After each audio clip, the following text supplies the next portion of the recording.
मंगलम भगवान वीरो मंगलम गौतमो गणी मंगलम कुंद कुंदाद्यो जैन धर्मोस्तु मंगलम सर्वमंगलमांगल्यं सर्वकल्याणकारकं प्रधानं सर्वधर्माणां जैनं जयतु शासनम्। नमो अरिहन्ताणं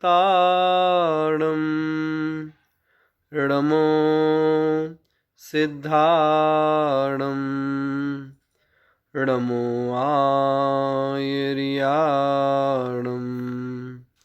नमो उवझायाणं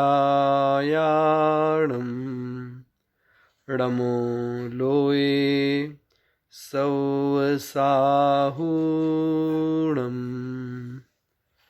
पंच परमेष्ठी भगवान की जय। देवाधिदेव 1008 श्री शांतिनाथ भगवान की जय। द्वादशांग जिनवाणी माता की जय। परम पूज्य आचार्य गुरुवर विद्यासागर जी महाराज की जय।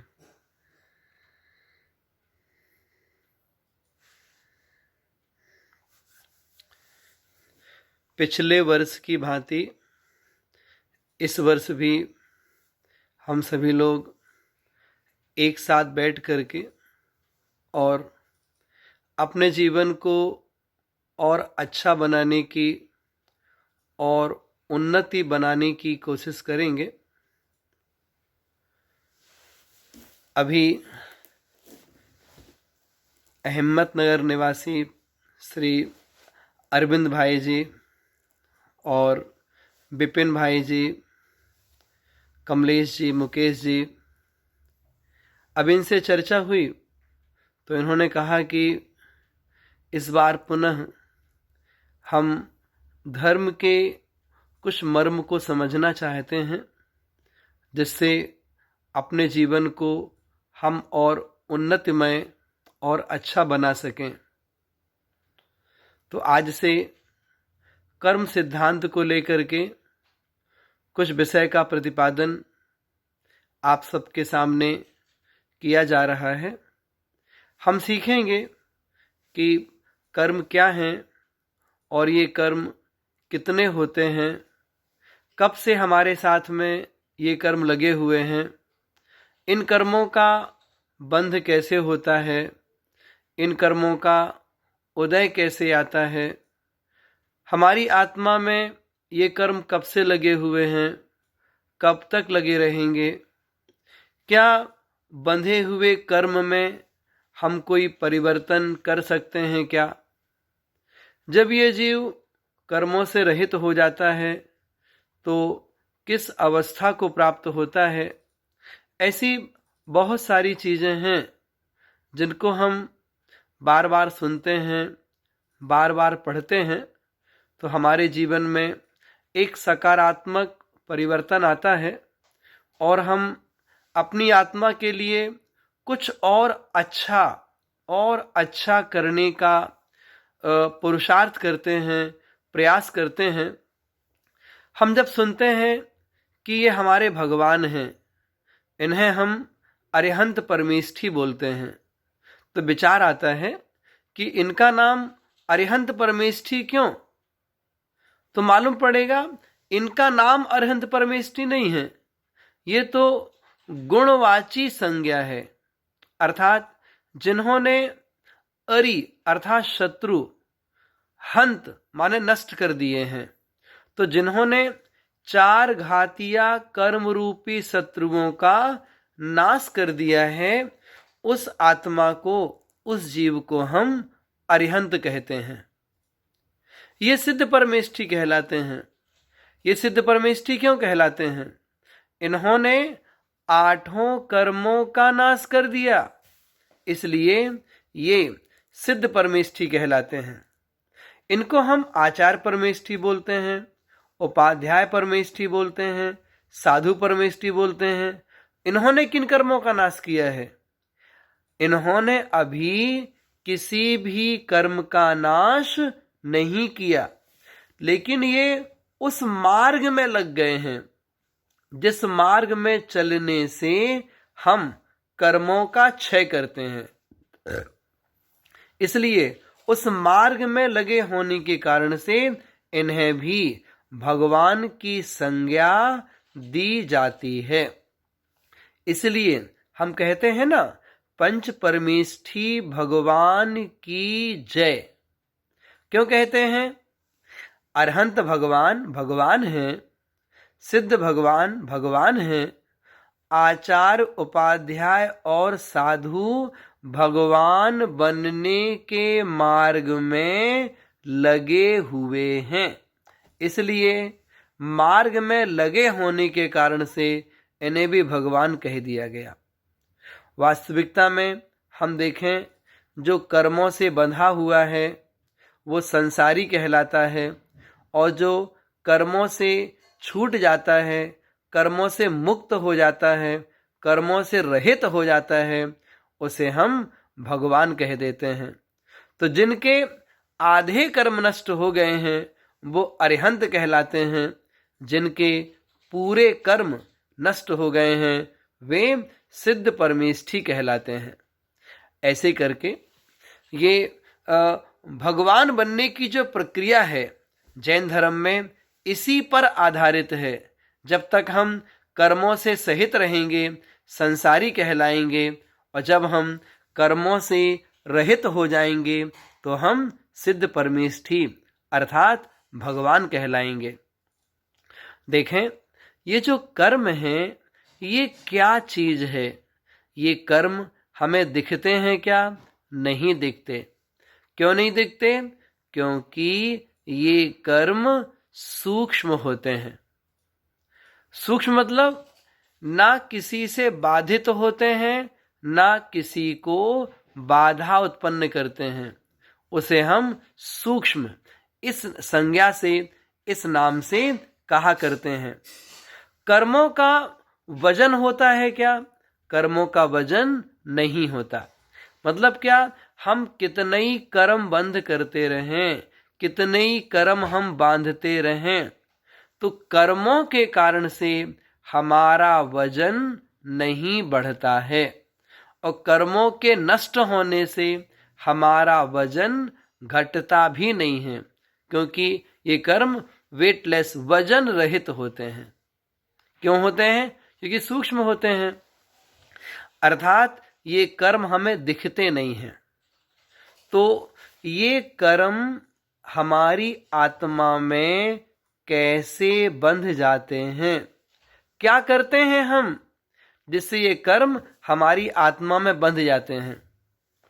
तो हम क्या करते हैं? हम चलते फिरते हैं, हम बात करते हैं, हम सोचते रहते हैं, एक स्थान से दूसरे स्थान में आना जाना लगा रहता है। कई बार हमारे द्वारा जीवों की हिंसा होती है, कई बार हम अपने वचनों से झूठ बोलते हैं, कई बार दूसरे का सामान बिना पूछे उठा लेते हैं, चोरी करते हैं, कई बार हम किसी पराई स्त्री को देख करके उसके प्रति अच्छे भाव नहीं रखते हैं, है ना। जो धन पैसा है, परिग्रह है, इसकी बहुत लालसा रहती है। तो ये जो हमारे मन से, वचन से और हमारे शरीर से जो ये प्रवृत्ति होती रहती है, जो क्रियाएं होती रहती हैं, है ना, इसको बोलते हैं योग। क्या बोलते हैं? योग। ये प्रवृत्ति केवल शरीर बस से नहीं है, केवल विचारों से नहीं है, केवल वचनों से नहीं है। जो हमारी आत्मा है ना, हमारी आत्मा में भी वैसा मूवमेंट प्रति समय होता रहता है। उसे हम बोलते हैं परिस्पंदन, उसे हम बोलते हैं हलन चलन। ये हलन चलन कहाँ होता है? हम सबकी आत्मा में होता है। कब होता है? प्रति समय प्रति समय प्रति समय ये हलन चलन होता रहता है। हम बैठे हैं, हम चल रहे हैं, जाग रहे हैं, यहाँ तक कि सो रहे हों, सोते समय भी वो हलन चलन हमारे आत्म प्रदेशों में चलता रहता है। और उसी कारण से कभी तो हमारे शरीर में प्रवृत्ति होती है, कभी वचनों में होती है, तो कभी मन में होती है। तो इसका नाम है योग। क्या नाम है? योग। योग मतलब आत्म प्रदेश परिस्पंदन कब होता है? प्रति समय होता रहता है। अब जो ये योग है, ये दो तरह का होता है। दो तरह कैसा होता है? या तो हम अच्छा विचार करते हैं या गलत विचार करते हैं, है ना? या तो धर्म के अनुसार विचार करते हैं या पाप रूप विचार करते हैं। या तो हम शुभ लेस्या रूप विचार करते हैं या अशुभ लेस्या रूप विचार करते हैं। या हम दूसरे के परोपकार का भाव करते हैं या दूसरे को मारने पीटने का विचार करते हैं। या तो हिंसा का विचार करते हैं या अहिंसा का विचार करते हैं। तो जब हमारे विचार धर्म के अनुसार होते हैं, जब हमारे विचार मंद कसाय के साथ होते हैं, धर्म रूप होते हैं, उस समय हम मन के कारण से पुण्यार्जन करते हैं। जब हमारे विचार कैसे होंगे? हमारे विचार अच्छे होंगे तो हम पुण्यार्जन करते हैं। और जब हमारे विचार कठोर होते हैं, हमारे विचार हिंसक होते हैं, जब हमारे विचार अच्छे नहीं होते हैं, अशुभ लेस्या रूप होते हैं, पाप करने रूप विचार होते हैं, उस समय हम पाप कर्मों का बंध करते हैं। ये काम कब होता है? हमेशा होता रहता है। तो जैसे विचार वैसे कर्मों का बंध ये आत्मा करती है। अर्थात आपको बताया ना, वो जो कार्मण वर्गणा है वो कर्म रूप से परिणमित होती है और आत्मा के साथ बंध जाती है। तो बंधती है तो कभी पुण्य रूप बंधती है तो कभी पाप रूप बंधती है। अर्थात हमारे विचार जैसे हों, अर्थात हमारे विचार जैसे हों, उस आधार पर ये बंद होता है। इसी प्रकार से हम दूसरी तरफ से देखते हैं। अब हम देखते हैं अपने वचनों की ओर। तो हमारे जो वचन हैं, अर्थात वचनों की जो प्रवृत्ति है, कभी तो वो शुभ रूप होती है, कभी अशुभ रूप होती है। अर्थात जो हम दूसरों से बात करते हैं तो कई बार तो हम दूसरों की निंदा करते हैं, बुराई करते हैं, अपशब्द का व्यवहार करते हैं, कठोर वचन बोलते हैं। तो जब हमारे वचनों की प्रवृत्ति अशुभ होती है, उस समय भी कर्मबंध होता है। तो कैसा होता है? वो कर्मबंध पाप रूप होता है। और जिस समय हमारे वचनों की प्रवृत्ति अच्छी है, अर्थात हम भगवान की भक्ति कर रहे हैं, कोई स्तोत्र पाठ पढ़ रहे हैं, है ना, या भगवान की पूजा बोल रहे हैं, या दूसरों की प्रशंसा कर रहे हैं, गुणानुवाद कर रहे हैं, उस समय भी कर्म आता है। उस समय हम जो बंद करते हैं वह पुण्य बंध करते हैं। ऐसे करके वचनों की प्रवृत्ति जैसी होती है वैसा कभी पुण्य आता है आत्मा में तो कभी पाप कर्म आता है। ऐसे ही हम अपने शरीर की अपेक्षा से बात कर सकते हैं। जैसे हमारा शरीर है तो शरीर से कई बार हम हिंसक प्रवृत्ति करते हैं, अर्थात जीवों की विराधना करते हैं, जीवों का घात करते हैं। तो जब हमारे शरीर से अशुभ प्रवृत्ति होती है उस समय भी कर्म आता है। तो कर्म कैसा आएगा उस समय? पाप कर्मों का अर्जन होता है।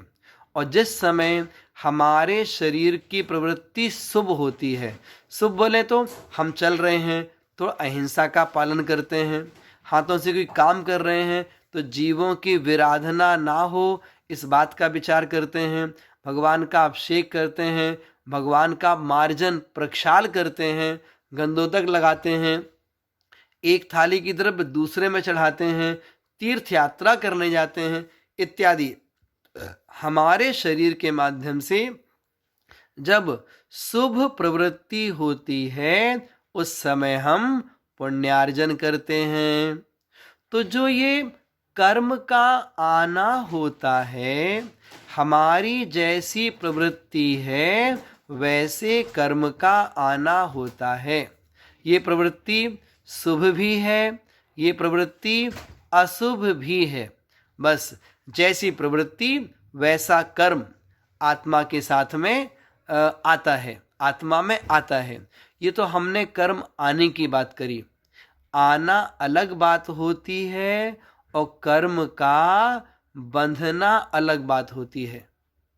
इसको हम यदि आगम के शब्दों में कहें तो कर्मों के आने का नाम है आश्रव और कर्मों का आत्मा के साथ बंध जाना, एक में एक संबंध हो जाना, उसका नाम है बंध। तो बंध कैसे होता है कर्मों का आत्मा के साथ? तो जैसे लिफाफे के ऊपर टिकट चिपकानी है तो बीच में गोंद लगाई जाती है, तो गोंद लगने से वो जो टिकट है वो चिपक जाती है इसमें जाकर के। उसी प्रकार से यहाँ पर कषाय भाव है, तो कषाय भाव रूपी गोंद जैसी रहेगी, कषाय भाव रूपी गोंद जैसी रहेगी तो आत्मा रूपी लिफाफे पर कर्म रूपी टिकट चिपक जाएगी। बात आप समझ रहे होंगे। कषाय के कारण से ये कर्म आत्मा में बंध जाते हैं। मतलब क्या? यदि हमारी कषाय तीव्र होती है और पाप कर्म आया है और कषाय तीव्र है तो वो जो बंद होगा ना बहुत तगड़ा होगा। और पाप कर्म आया है और कषाय मंद है, पाप कर्म आया है और कषाय मंद है तो जो आत्मा में बंधेगा ना तो वो थोड़े समय के लिए बंधेगा। और कषाय तीव्र है और पुण्य कर्म आया है तो उसकी अनुभाग शक्ति बहुत कम रहेगी, मतलब उसकी फलदान शक्ति होगी बहुत कम रहेगी। और पुण्य कर्म आया है और कषाय मंद है। कर्म कैसा आया? पुण्य कर्म आया है और कषाय मंद है। उससे क्या होगा? उससे जो कर्म मंद होगा वो जो फलदान शक्ति होगी वो बहुत अच्छी होगी। तो ऐसे करके हमारी कषाय जैसी होती हैं, आया हुआ कर्म उस प्रकार से उतने समय के लिए आत्मा के साथ संबंध रखता है। तो ऐसे करके अभी हमने क्या सीखा? हमने सीखा कि जो कर्म आते हैं, कर्म के आने में कारण क्या है? कारण है योग और कषाय।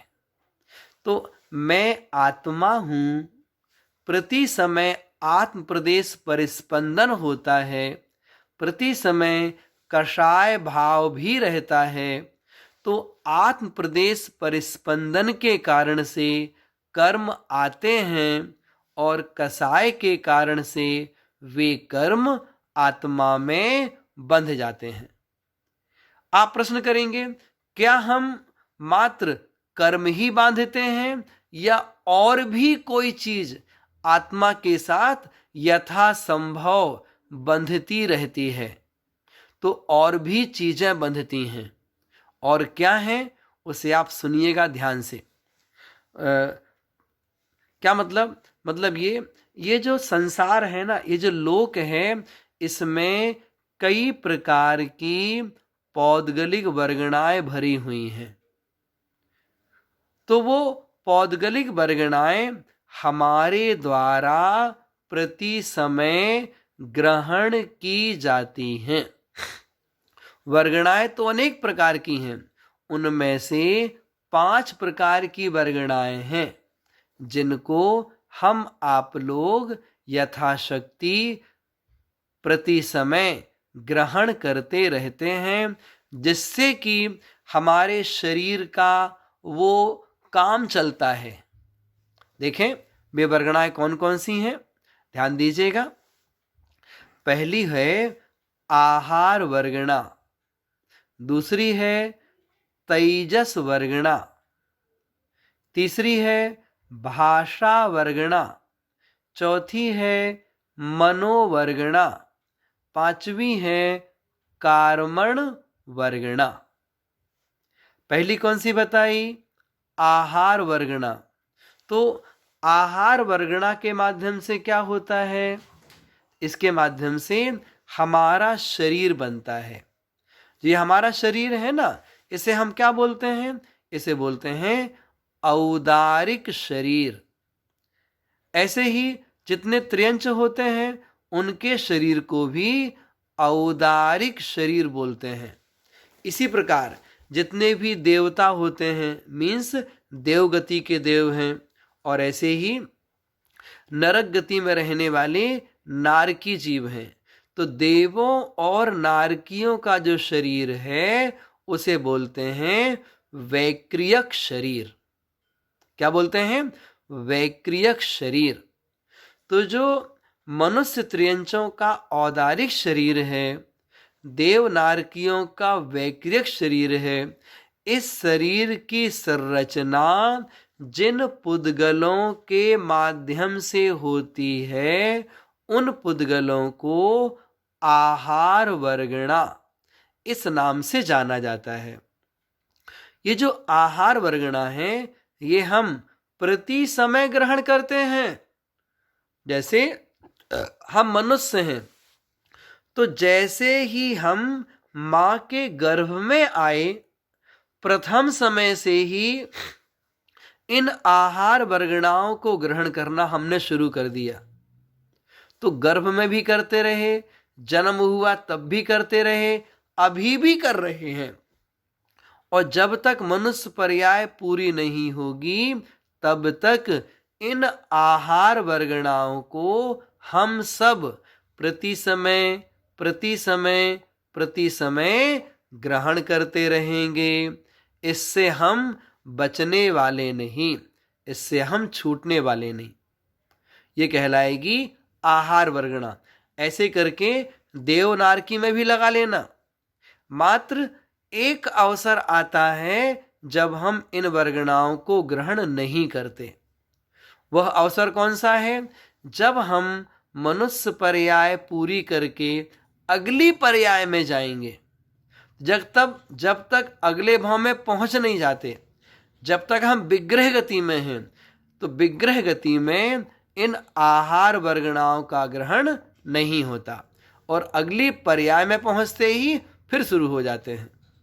जैसे हमारा शरीर अभी है, हमने माना हम भोजन करते हैं, हम पानी भी पीते हैं, इससे भी हमारे शरीर का डेवलपमेंट होता है, शरीर मजबूत बना रहता है। लेकिन उतने बस से काम नहीं चलता, हम आहार वर्गणाओं को भी ग्रहण करते हैं, इससे भी हमारा जीवन चलता है। ऐसे ही एक वर्गणा और होती है, उसे बोलते हैं तेजस वर्गणा। क्या बोलते हैं, तेजस वर्गणा। वो वर्गणा भी प्रति समय हम सभी संसारी प्राणी ग्रहण करते हैं। इससे क्या होता है, इससे हमारे शरीर में कांति बनी रहती है। इससे जब भी हम भोजन करते हैं ना, हमारा भोजन पचता है। जब भी हम खाते हैं तो उस खाए हुए भोजन को पचाने वाला काम कौन करता है, पचाने वाला काम तेजस शरीर करता है। आप बोलते हैं ना जठराग्नि, वहां जाकर के भोजन पचता है। तो जठराग्नि गर्म रहती है, उसको गर्म करने वाला काम कौन करता है? तेजस शरीर करता है। हमारे शरीर का टेम्परेचर बोलते हैं ना ऐसा कि 98 डिग्री रहता है लगभग, है ना। तो वो क्या है, ये किससे मेंटेन रहता है? तेजस शरीर से रहता है। और किसी को बुखार आ गया तो और भी कर्म कारण होते हैं, लेकिन तेजस शरीर भी वहां पर अपना कार्य दिखाता है कि इसका शरीर सामान्य से ज्यादा गर्म हो गया। इसके साथ साथ में जब ये जीव आयु पूरी करके दूसरी गति में जाता है, आपको मालूम है ना, विग्रह गति में कितने शरीर रहते हैं हमारे पास? 2 शरीर रहते हैं, एक तेजस शरीर और दूसरा कार्मण शरीर। तो अगली पर्याय में जाते हैं, अगला जो नया शरीर मिलता है हमें, वो औदारिक मिले चाहे वैक्रिक मिले, तो उस औदारिक अथवा वैक्रिक शरीर को कार्मण शरीर के साथ जो जोड़ने का काम करता है वो तेजस शरीर होता है ना। तो ऐसे करके तेजस वर्गणाएं हम संसारी प्राणी प्रति समय ग्रहण करते रहते हैं। हाँ, विग्रह गति में इसका ग्रहण नहीं होता, इतना ध्यान रखिएगा। विग्रह गति में तेजस शरीर है लेकिन तेजस वर्गणाओं का ग्रहण नहीं होता, ये कि ध्यान में रखने वाली बात है। ऐसे ही तीसरे प्रकार की वर्गणा है भाषा वर्गणा। भाषा बोले तो वचन, जो हम बोल रहे हैं ना, तो जो बोलने की जो हमें ताकत मिलती है वो तो कंठ, तालु, जिह्वा, ओष्ठ, नासिका, ये सारे जो स्थान हैं हम यहाँ से बोलते हैं, बोलने की ताकत यहाँ से मिलती है। लेकिन बोलने में जो शब्द बनते हैं और वो शब्द आपके पास तक पहुंच पाते हैं, इसका साधन क्या है? इसका साधन है भाषा वर्गणा। अर्थात भाषा वर्गणा शब्द रूप से परिणमित होती है और हमारे पास से दूसरों के पास तक पहुंच पाती है। तो जो ये भाषा वर्गणा है, इसका काम क्या है? इसका काम है शब्द बनाना। क्या मतलब हुआ? मतलब ये हम चाहे मौन रहें, हम चाहे बात करें, हम चाहे जोर से बोलें, हम चाहे धीरे बोलें, हम भले सो भी क्यों ना जाएं, उसके बावजूद भी ये भाषा वर्गणा प्रति समय हमारी आत्मा के साथ जुड़ती चली जाती है। इन भाषा वर्गणाओं को भी हम प्रति समय ग्रहण करते हैं। किसी किसी की धारणा ऐसी होती है कि जो हमको भाषा मिलती है ना, लिमिटेड शब्द मिलते हैं, बस उतना ही बोल पाएंगे। तो अगर ज़्यादा बोल लिया ना जीवन में तो मरते समय फिर बोल नहीं पाएंगे। नहीं, इस प्रकार की कोई धारणा दिमाग में हो तो निकाल दीजिएगा। जैन धर्म में ऐसा कोई प्रावधान नहीं है। हम तो भाषा वर्गणा गर्भ में आने से लेकर के और जन्म होने के बाद पूरे जीवन भर प्रति समय इन वर्गणाओं को ग्रहण करते रहते हैं, प्रति समय ग्रहण करते हैं। किसको ग्रहण करते हैं? इन भाषा वर्गणाओं को। उसके माध्यम से वचन बनो चाहे ना बनो, लेकिन रॉ मटेरियल तो प्रति समय आता ही आता है ना। कई बार होता है हम बोल नहीं रहे हैं लेकिन हमारा अंतर जल्प चलता रहता है। बोलने की जो चेष्टा है, जो बोलने की उत्कंठा है, वो अंदर अंदर अंदर अंदर चलती रहती है, हम भले शब्द बोलें या ना बोलें। तो ऐसे करके हमने थोड़ा सा आपके लिए ये विषय बताया भाषा वर्गणा का। क्या क्या बता दिया? एक बताई आहार वर्गणा, जिससे हमारा शरीर बनता है। एक बताई तेजस वर्गणा, जिससे शरीर में कांति रहती है, भोजन पचता है इत्यादि। और तीसरी बताई भाषा वर्गणा, जिससे कि वचन बनते हैं। एक वर्गणा और है, उसे बोलते हैं मनोवर्गणा, जिससे कि हमारे शरीर में द्रव्य मन की संरचना होती है। तो ये वर्गणा भी बड़ी सूक्ष्म होती है, जिसका नाम मनोवर्गणा है, जिससे कि द्रव्य मन की संरचना होती है। आपको मालूम है ना कि हम सैनी पंचेंद्री हैं, हमारे अंदर में भी मन है। तो मन किससे बनता है? मनोवर्गणाओं से बनता है। मन का आकार कैसा है? तो अष्टपाखुड़ी वाले कमल के समान मन का आकार होता है। कैसा होता है? अष्टपाखुड़ी वाले कमल के समान मन का आकार होता है। तो वो जो द्रव्य मन की संरचना होती है, उसके माध्यम से ही तो जो अंदर में विचार उत्पन्न होते हैं, उसका नाम है भाव मन। द्रव्य मन यहाँ पर साधन के रूप में है और भाव मन उसका साध्य होता है। तो ये मनोवर्गणाएं हम कब ग्रहण करते हैं? प्रति समय ग्रहण करते रहते हैं, है ना। चाहे हमारा मनोयोग चल रहा हो, चाहे वचन योग चल रहा हो, चाहे काय योग चल रहा हो, ये जो वर्गणाएं हैं, आहार वर्गणा है, तेजस वर्गणा है, भाषा वर्गणा है, मनोवर्गणा है, प्रति समय आती रहती हैं। और वो मनोवर्गणाओं के माध्यम से द्रव्य मन हमारा पुष्ट होता रहता है और द्रव्य मन के कारण से भाव विचार उत्पन्न होते रहते हैं, जिसका नाम भाव मन है। तो ये 4 प्रकार की वर्गणाएं आपको बताई। एक वर्गणा और है जिसकी बात हम आपके सामने करना चाहते हैं। वो कौन सी वर्गणा है? उसे हम बोलते हैं कार्मण वर्गणा। क्या बोलते हैं? कार्मण वर्गणा। इससे क्या होता है? ये जो कार्मण वर्गणा है, ये ही कर्म रूप से परिवर्तित होती है, कर्म रूप से इसका परिणमन होता है। कब होता है? प्रति समय होता रहता है। तो ये कार्मण वर्गणा कहाँ रहती हैं?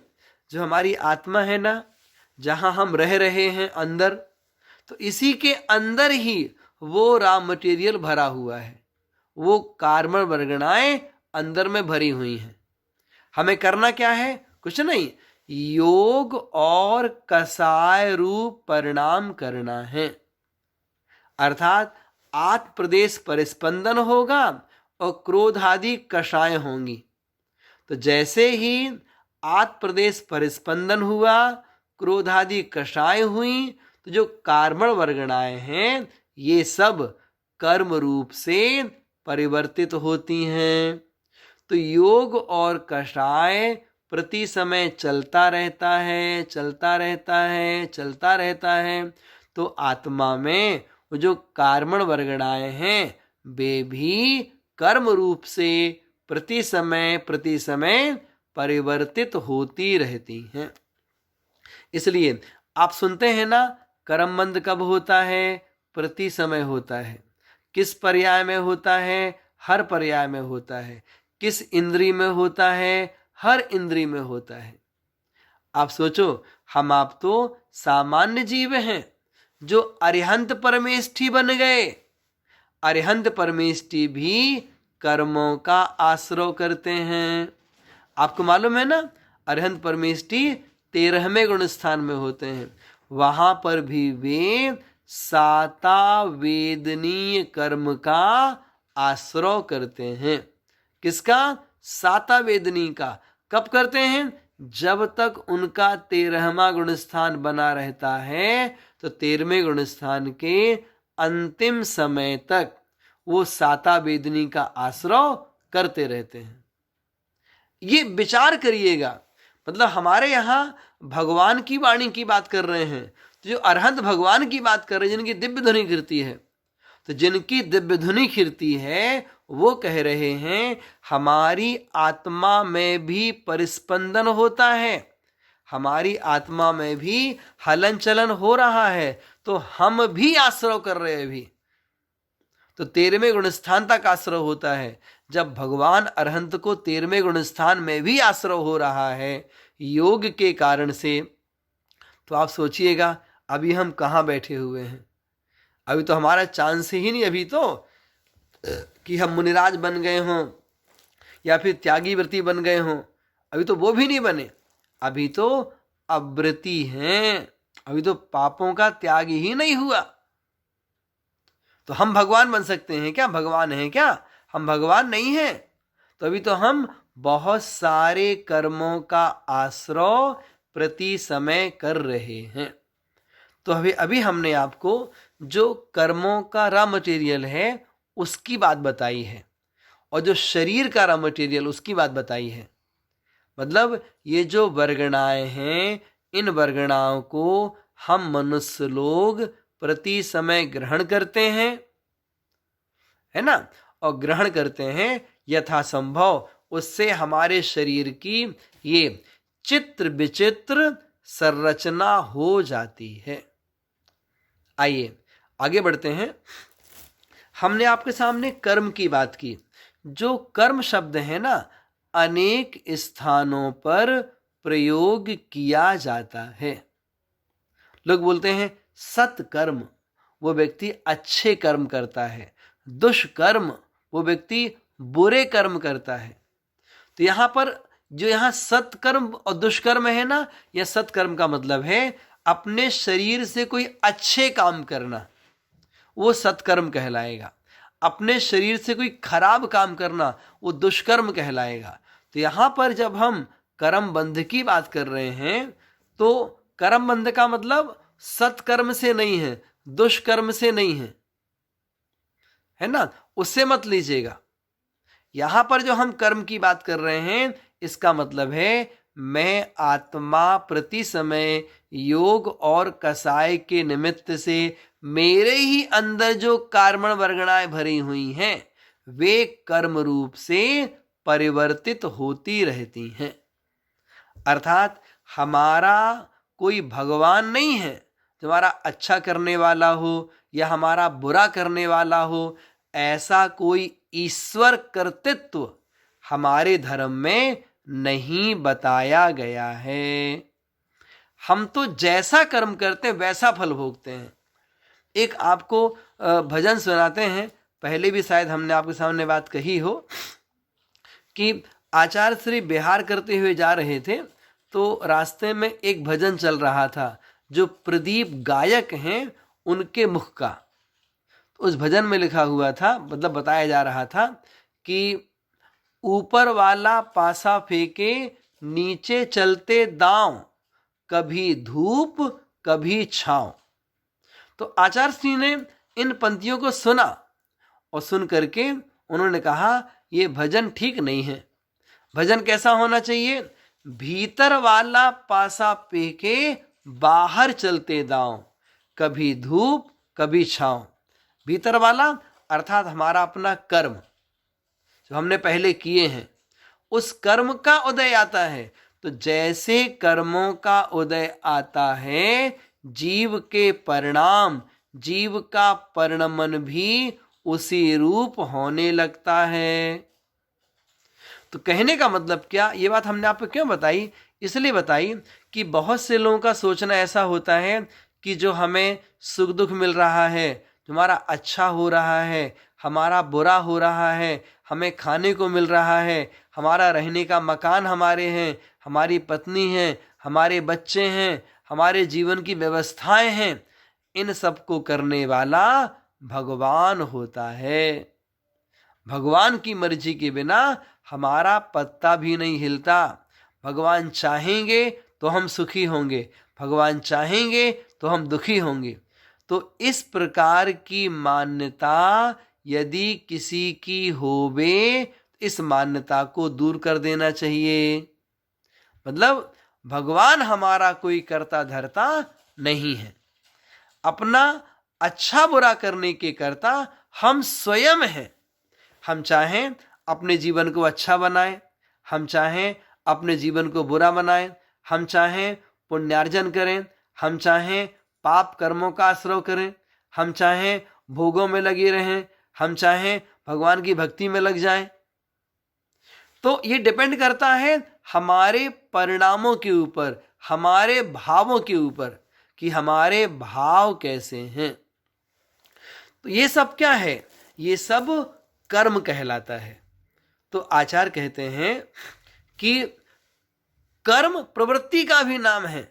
हम उस कर्म की बात नहीं कर रहे हैं। कर्म दुराचरण करने को भी कर्म बोलते हैं, उसकी बात भी नहीं कर रहे हैं। रसोई घर में रह करके महिलाएं काम करती हैं, वो भी कर्म कर रही हैं, उस कर्म की बात नहीं कर रहे हैं। लोग दुकान जाते हैं, ऑफिस जाते हैं, वहां जाकर के 8 घंटे परिश्रम करते हैं, धनार्जन करते हैं, हम उस कर्म की बात भी नहीं कर रहे। जैन धर्म में जो कर्म शब्द है, इस कर्म शब्द का मतलब क्या? इस कर्म शब्द का मतलब योग और कसाय के निमित्त से प्रति समय जो हम कर्मों का आश्रय करते हैं, कर्मों का बंध करते हैं, हम उस कर्म की चर्चा कर रहे हैं। जैसे कोई लोग बोलते हैं कि हम जो भी अच्छा बुरा करते हैं तो भगवान उसका लेखा जोखा करते हैं। भगवान लेखा जोखा नहीं करते, वो सारा लेखा जोखा हम स्वयं करते हैं। क्योंकि हम जैसे कर्म बांधते हैं उनका फल हमें वैसा भोगना पड़ता है। और कई बार हमने बहुत पाप कर्म बांधे और बांधे और बांधे, और हमारे जीवन में सही धर्म समझ में आने लगा, त्याग का मार्ग समझ में आने लगा, गुरु का उपदेश हमारे समझ में आने लगा। तो फिर हम अपने आप को उन पाप कर्मों से डाइवर्ट कर लेते हैं, अपने आप को हम फिर बचाने की कोशिश करते हैं कि नहीं नहीं, हमें ऐसे काम नहीं करना, ऐसे परिणाम नहीं करना, इन दोषों से, इन गलतियों से हमें बचना है। यदि हम बचेंगे तभी हमारा कल्याण हो पाएगा, और नहीं बचेंगे तो हम धर्म के मार्ग में आगे नहीं बढ़ सकते हैं। तो ऐसे करके जैन धर्म में जो कर्म शब्द है, कर्म का मतलब है आत्मा के साथ बंधने वाली कोई ऐसी चीज जो हमें इस भाव में भी फल देती है, और इस भाव में फल ना दे पाई तो अगले भाव में, अगले भाव में, अगले भाव में उसका फल जरूर मिलता है। ऐसे भी कर्म होते हैं कि जिनका थोड़ा फल इस भाव में मिल गया, और जो फल है अगले भाव में मिलेगा, और फल है और अगले भाव में मिलेगा। तो एक बार का बांधा हुआ कर्म बहुत भवों तक, बहुत समयों तक हमें फल दे सकता है। तो इस प्रकार से जो ये कर्म शब्द है, इसको हमने बहुत आसानी से समझने की कोशिश की कि जैन धर्म में बताया गया कि मैं आत्मा अनादिकाल से इन कर्मों के साथ बंधा हुआ हूं। कब से बंधा हूं? अनादिकाल से कर्मों के साथ बंधा हुआ हूं, और आज तक मुक्त नहीं हुआ। पुराने पुराने कर्मों का फल भोगते जाते हैं और नए नए कर्म बंद होते चले जाते हैं, लेकिन कर्म से रहित आज तक हमारी आत्मा नहीं हो पाई। ये तो कर्म कब से लगे हैं? अनादिकाल से लगे। मतलब क्या? दूध में पानी कब से है? हमेशा से है। पाषाण में स्वर्ण कब से है? हमेशा से है। तिल में तेल कब से है? हमेशा से है। उसी प्रकार इस शरीर में आत्मा कब से है? आत्मा का अस्तित्व कब से है? ये भी अनादिकाल से है। तो कर्म और आत्मा अनादिकाल से एक में एक संबंध को प्राप्त होते रहते हैं। ये जो औदारिक शरीर है ना, इसका संपर्क टूट जाता है। जो वैकृत शरीर है उसका भी संबंध छूट जाता है, लेकिन जो कार्मण शरीर है इसका संबंध जीव के साथ अनादिकाल से आज तक नहीं छूटा। और जब तक ये संबंध नहीं छूटेगा तब तक हम भगवान नहीं बन पाएंगे। ऐसे करके जो कर्म है, इसके बारे में हमने आपको बताया कि हम जैसा कर्म करते हैं उसका फल हमें स्वयं भोगना पड़ता है। हमारे द्वारा किए गए कर्मों का फल और दूसरा जीव संसार में नहीं भोग पाता। कर्म का फल हमें ही भोगना पड़ता है। आप प्रश्न करेंगे, ये कर्म का फल होता है, इस पर हम कैसे विश्वास करें? विश्वास करना पड़ेगा। आज नहीं करेंगे कल करना पड़ेगा, कल नहीं करेंगे परसों करना पड़ेगा। इस भाव में समझ में ना आए, अगले भाव में समझना पड़ेगा। तो जब तक हम कर्मों का फल, उसका भाव हम नहीं समझेंगे, तब तक कल्याण का मार्ग नहीं खुल सकता है।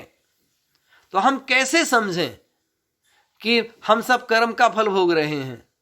हम ऐसे समझें कि कोई लोग हम देखते हैं, वो पढ़ाई करते हैं, स्वाध्याय करते हैं, लौकिक अध्ययन करते हैं। जो विद्यार्थी लोग हैं, सब अध्ययन कर रहे कि नहीं? सब अध्ययन करते हैं।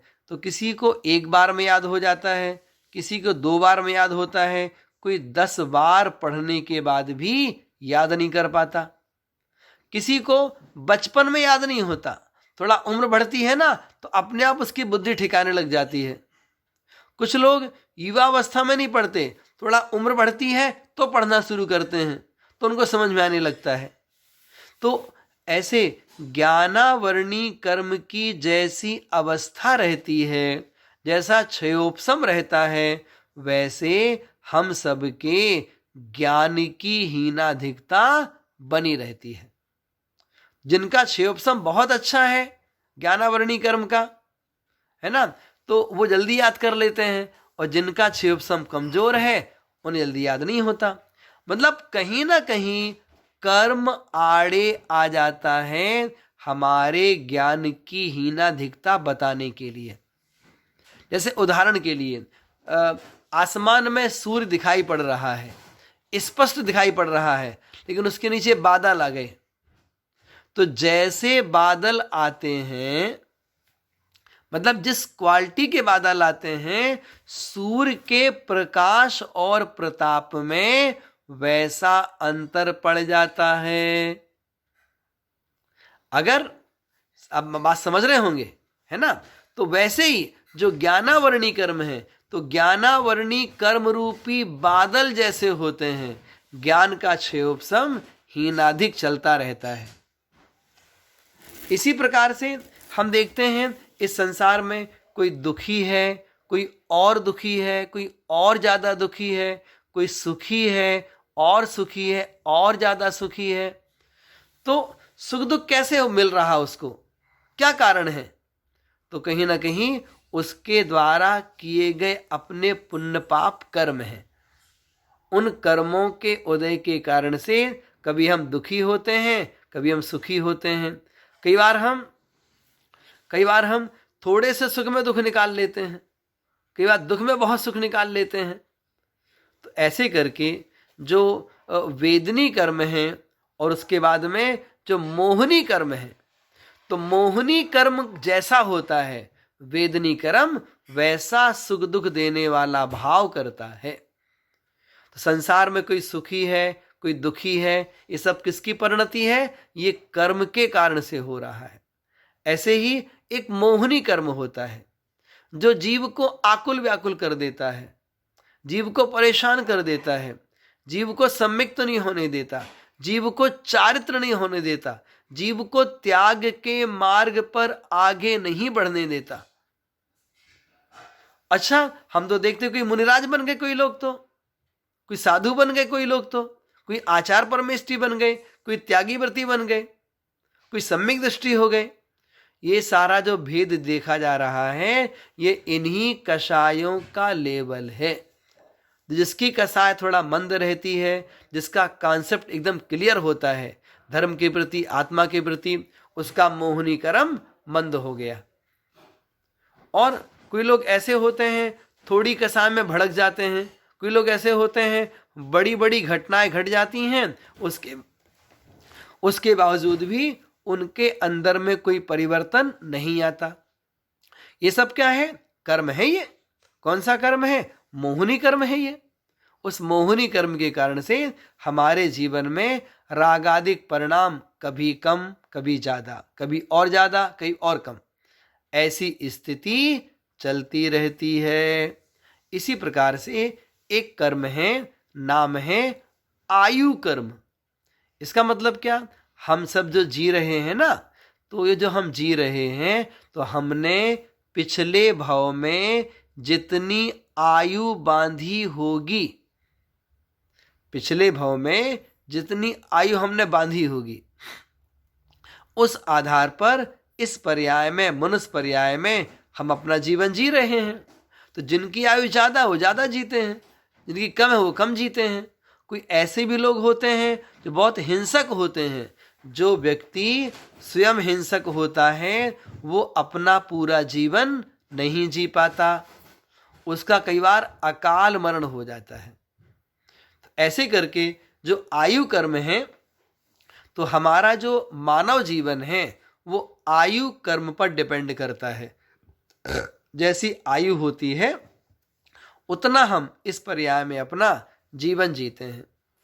इसी प्रकार से हम देखते हैं कि सबके शरीर अलग अलग हैं, सबके चेहरे अलग अलग हैं, सबकी आंखें अलग अलग, आंखों का जो रेटिना वो अलग अलग है, सबके हाथ अलग अलग हैं, हाथों की जो रेखाएं हैं वो सबकी अलग अलग हैं। तो ये जो चित्र विचित्र परिणति हम देखते संसार में, ये सब क्या है? ये सब नाम कर्म का चमत्कार है, सब नाम कर्म का खेल है। तो जो हम जैसा नाम कर्म बांधते हैं वैसा हमें अगले भाव में फल मिलता है। और कुछ कर्म नाम कर्म के ऐसे भी होते हैं जिनका फल हमें उसी भाव में भी मिल जाता है। ऐसे ही हम देखते हैं कोई उच्च गोत्र में पैदा हुआ है, कोई नीच गोत्र में पैदा हुआ है। ये सब क्या है? ये सब गोत्र कर्म का परिणमन है। मतलब क्या? जब हम दूसरों की प्रशंसा करते हैं, अपनी निंदा करते हैं, दूसरों के गुणों का बखान करते हैं, अपने अवगुणों का बखान करते हैं, उससे क्या होगा? उससे उच्च गोत्र का बंध होता है। तो आज हमें जो उच्च गोत्र प्राप्त हुआ है, पहले हमने ऐसे अच्छे काम किए होंगे, तभी हमें ऐसा कुल, ऐसा वंश, ऐसे गोत्र की प्राप्ति हुई है। ऐसे ही अंतराय कर्म होता है। तो हमारे कार्यों में कई बार ये अंतराय कर्म विघ्न डाल देता है। विघ्न मतलब क्या? हम अच्छा काम कर रहे थे, उसने विघ्न डाल दिया। और बहुत से लोग ऐसे होते हैं, थोड़ी मेहनत करते हैं, बहुत सारा धन कमा लेते हैं। बहुत से लोग ऐसे होते हैं, बहुत मेहनत करते हैं, लेकिन थोड़ा सा ही धनार्जन उनके जीवन में हो पाता है। तो जो ये संसार में हम मनुष्यों की चित्र विचित्र अवस्थाएं देखी जाती हैं, इन सब का कारण कौन है? इन सब का कारण कर्म ही होता है। तो हम आगे समझेंगे अभी ये जो कर्म है ये कितने तरह के होते हैं, इन कर्मों का क्या फल होता है, ये कर्म कैसे बंधते हैं, है ना, और किन परिणामों से कौन सा कर्म विशेष रूप से बनता है। ये सारी बातें हैं क्रम क्रम से आपके सामने हम करेंगे। अभी केवल आपको हम नाम बताते हैं। कर्म कितने होते हैं? कर्म एक प्रकार का होता है। कर्म कितने होते हैं? दो प्रकार के होते हैं। एक घातीय कर्म है, एक अघातीय कर्म है। कर्म कितने प्रकार के हैं? तीन प्रकार के होते हैं। द्रव्य कर्म है, भाव कर्म है और नो कर्म है। कर्म कितने प्रकार के होते हैं? कर्म 8 प्रकार के होते हैं।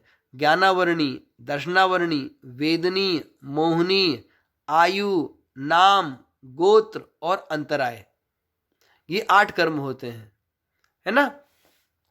इसके अलावा कर्म 148 भी होते हैं। कर्म संख्यात भी होते हैं, असंख्यात तक कर्म होते हैं। अर्थात जितने प्रकार के जीव उतने प्रकार के कर्मों के उदय का अनुभाग भी अलग अलग होता है।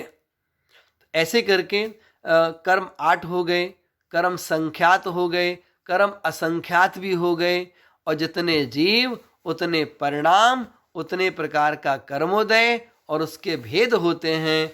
अर्थात कर्म के अनंत भेद भी हुआ करते हैं। तो इस प्रकार से हम सभी लोगों ने आज थोड़ा भूमिका सुनी है। अब कल से जो मीन्स अगली क्लास आपके सामने आएगी, उसमें आपको बताएंगे हम ज्ञानावरणी कर्म बंध। ज्ञानावरणी कर्म क्या है, इसका बंध कैसे होता है, इसका उदय कहाँ से कहाँ तक रहता है, और ज्ञानावरणी कर्म के क्षय होने से आत्मा में किस गुण की उपलब्धि होती है, ये सारी चीज़ें आपके सामने आगे बताई जाएंगी। आज पहला दिन है, इसलिए आज हम इतना विषय लेते हैं। शेष जो कर्मों की चर्चा है, एक एक कर्म को लेकर के उसकी जो विशेषताएं हैं वो आपको हम बताएंगे। आज इतना सीखेंगे, ठीक है। आइए माँ जिनवाणी की स्तुति करते हैं। अब हम जिनवाणी स्तुति करेंगे। मिथ्यात्म नाश वे को ज्ञान के प्रकाश वे को आपा पर भास वे को भानु सीमा खानी है। छहो द्रव्य जान वे को बंध विधिमान वे को स्वपर पहचान वे को परम प्रमाणी है। अनुभव बताए वे को जीव के जीताए वे को काहू न सताए वे को भव्य और आनी है।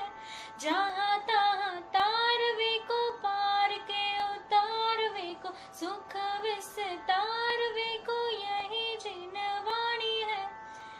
जिनवाणी के ज्ञान से सूझे लोकालोक, सो वाणी मस्तक धरो सदा देत हूँ दोत।